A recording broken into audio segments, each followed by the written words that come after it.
Hello and welcome to Rocket Rambles. This video is a review of the newest Pixar film, Elemental.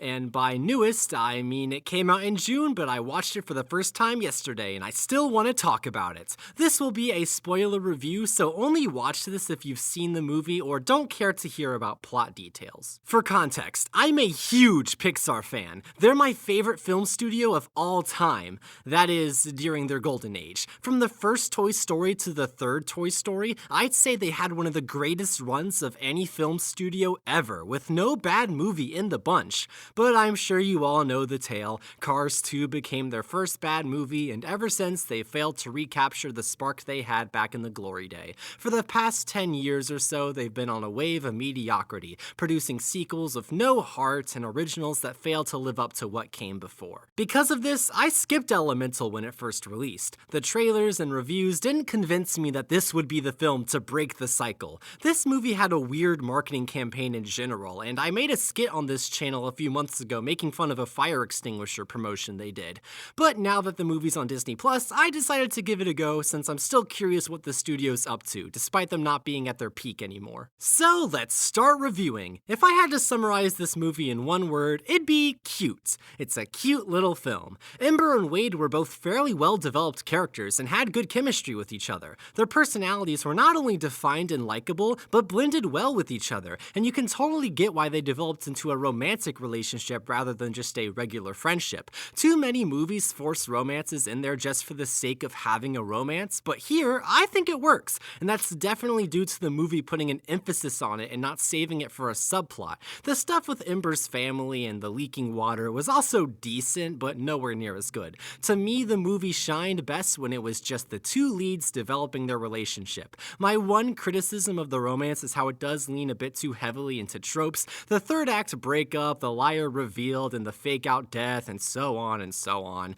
It doesn't really do anything new with these tropes. They're just here to be tropes, I guess. I have some more stuff to say about the story, but I'll save it for later, because now I need to talk about the visuals, because wow! In so many blockbusters, you can't tell where the money went, but here you can. The elemental physics are so realistic, the colors pop and catch your eye, and the structure of this elemental world is so cool, and the character designers, they did a great job making clear characters out of elements. How do you do that? It's a visual spectacle of a film, and I totally get why it needed a higher budget than stuff like Spider-Verse or Mutant Mayhem. Just like in the Golden Age, Pixar is still the leader in immersive CGI. But that statement also transitions me into my criticisms. Yes, this movie has the visual qualities of a Golden Age Pixar film, but the story does not. Even though I thought it was a cute rom-com, that's really all it is, and Pixar films used to be so good at being more than that. The Incredibles isn't just a cool superhero movie, it's about family dynamics and gifts. Toy Story isn't just a story about toys, it's about friendship and growing up. It takes these creative ideas and worlds and uses them to explore themes in a way that only this story could. Now, yes, Elemental offers commentary on immigrant families and the struggles of entering a pre-existing culture, but what about this had to be done with elements? You could have told this story with regular humans in a regular city, and aside from losing some great Elements visuals and not as great Elements puns, it'd be relatively the same story. Plus, the immigrant family metaphor kind of falls apart in a world full of elemental people. In real life, everyone is a human, and your race doesn't affect your physical abilities. In Elemental, there is a legitimate difference between every Elements person, and some of these people truly can't coexist. We see each element type damage each other throughout the film, which would lead to actual concerns about them being in environments together.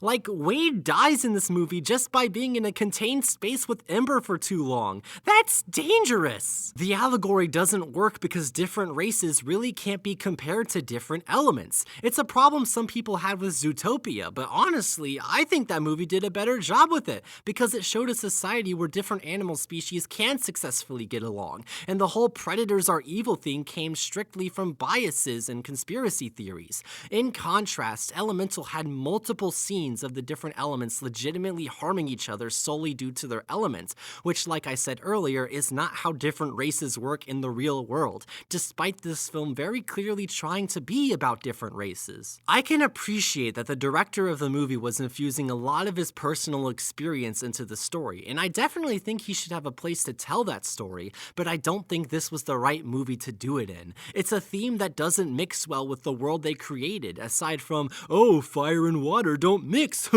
It's the exact same complaint that a lot of people have towards cars. You could make that movie about a human race car driver and nothing would really change. But in my opinion, that movie at least gets a pass because it's about racing, something that cars do. Elements don't usually date each other. Pardon me for a second, but I'm going to do an extensive comparison between Elemental and the other love story Pixar has done, WALL-E. Now, disclaimer, WALL-E is my favorite movie of all time, so I'm a bit biased towards it, but I believe WALL-E does a significantly better job telling a rom-com story in an unusual setting. Two robots forming a romance in an intergalactic dystopia shouldn't work on paper, but the movie does a brilliant job developing their dynamic naturally while also utilizing the world and narrative they're in. Elemental also develops the couple's dynamic well, but it completely fails on utilizing their world and narrative.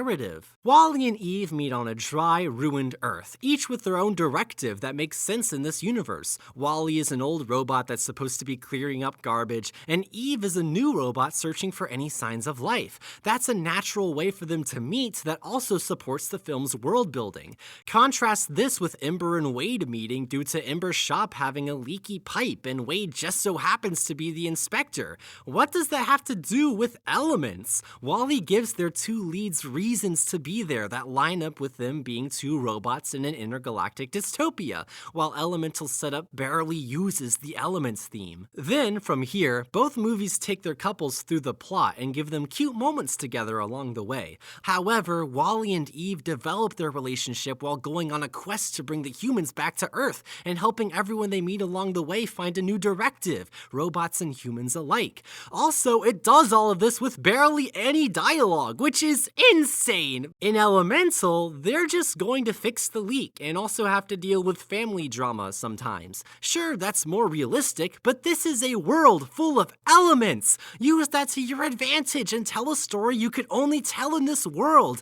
WALL-E's story is unique to WALL-E. You couldn't do this type of rom-com with humans, but despite that, you're still sold on WALL-E and Eve's relationship. WALL-E uses its premise to form a unique romance, while Elemental morphs its premise to fit a standard romance. And during the romance, WALL-E is also able to explore other themes like purpose, the human spirit, and protecting the planet. None of these themes feel forced or distract from the romance. They all make sense within the plot. Elemental has themes about family and culture, but not in a way that's unique to Elements. Yes, it's a fire family, but they're really just a substitute for an immigrant family and don't really have many unique fire traits. WALL-E has a civilization that's lost its purpose by being stuck in space for 700 years. But WALL-E and Eve's romance inspires everyone around them to not only reclaim their lives, but go back and protect the life left on Earth. Yes, you can parallel that to real life, but not as directly.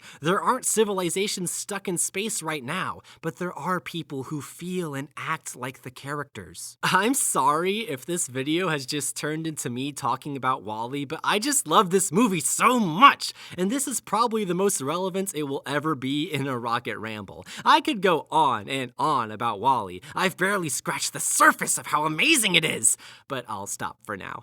Hopefully this comparison demonstrated the weaknesses of Elemental a bit more clearly by comparing it to one of Pixar's Golden Age classics. Elemental desperately wants to be like the Golden Age films, but misunderstands how they're fundamentally structured. So we're just left with a movie that's cute, you'll smile, it leaves you feeling warm and fuzzy, but it's not gonna be a film you remember or changes your life. WALL-E, however, is a super memorable and iconic film, while still leaving you warm and fuzzy at the end with its romance. Maybe that's my bias towards it talking, I don't know, just go watch WALL-E please, I promise it's better than Elemental. I score Elemental a 6 out of 10, the same rating I gave Mutant Mayhem back in the first Rocket Ramble. I think they're the exact same quality, I genuinely can't pick one that I like more. If you want to see a cute rom-com, Watch Wall-E first, and then maybe check out Elemental, or just watch clips of all the cool Elemental effects on YouTube. Well, I'm done rambling for now. Leave your own ramble in the comments below. Do you think Elemental sinks or floats? You know, on a quality scale. That was a water pun. Thanks for listening to my ramble, and I hope you come back for the next one. Psst, since you made it this far, I should probably tell you that Rocket Rambles will be on hiatus for a bit, because for the next week or two, this channel will be focused on another project. No spoilers, but I'll just say, keep an eye out on the main channel.